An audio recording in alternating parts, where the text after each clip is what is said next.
Aswand Cruickshank, your one and only Move Swiftly speaker, checking in for a daily Move Swiftly thought, giving you a perspective on teamwork that you will not get anywhere else. Straight up coming right out and saying it. Listen, mothers out there who have daughters, I'm speaking specifically to you, and like I always tell you, even though I may say who I'm speaking specifically to, everyone needs to everyone needs to pay attention to what I'm getting ready to say, because it's a universal message.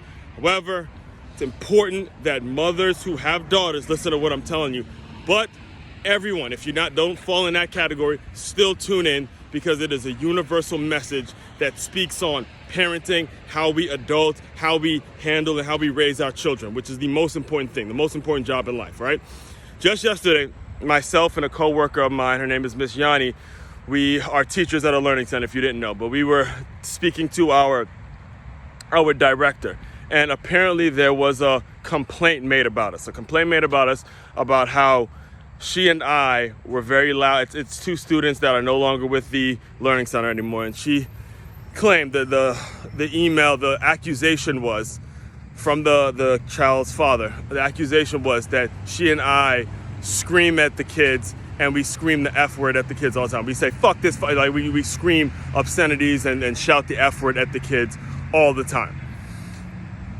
That was a blatant lie, a straight up blatant lie, right? And not only am I saying that, listen, as the director read it, she knew how much of a lie it was, because we don't even use the F word that much when we talk to them as adults. So it was a blatant lie. And what I want to discuss with you guys today a little bit about is because the reason I'm bringing this up is because this particular student, this particular kid, one of the students that I'm referring to on this video, has a mother that I was somewhat interested in.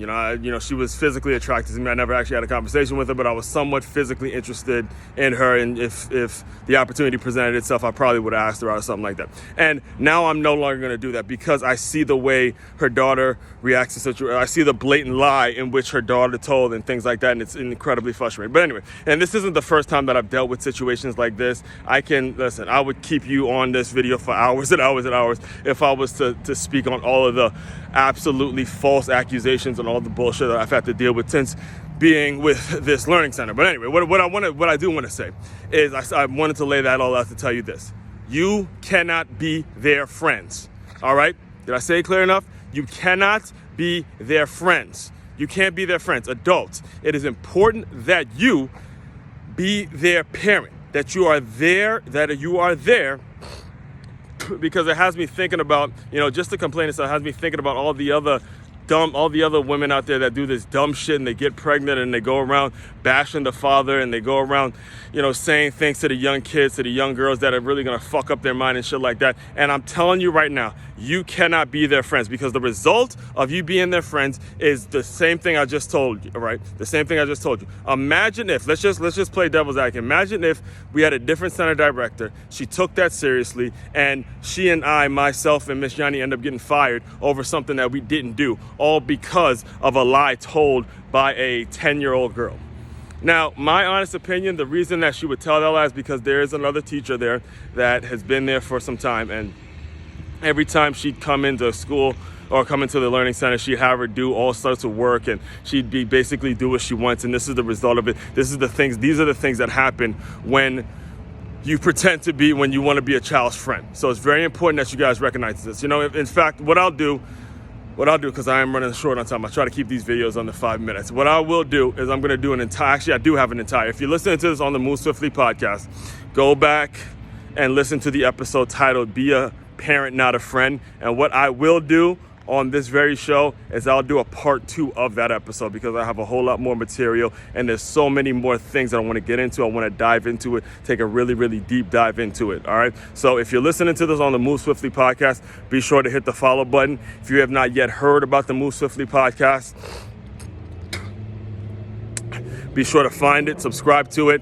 You can also go to makeyourmove.com. That's MakeYamove.com. And you can find the podcast there along with all my books, all my merch, all the Plus LY merch, the hiring seminars, the Move Swiftly workshops, all a one-stop shop for all your personal development needs, all your teamwork needs. Everything I'm about is about building a cohesive unit, cohesive team in the workforce, taking what I've learned in the football world and applying it to businesses and teaching them how to move like a cohesive unit, so we don't have fuck ups like the way we had that. We don't have situations like the way the situation that I just described. All right. Aswand Cruickshank, your one and only Move Swiftly speaker, checking out. You guys continue to move swiftly. We will talk more soon. All right. So.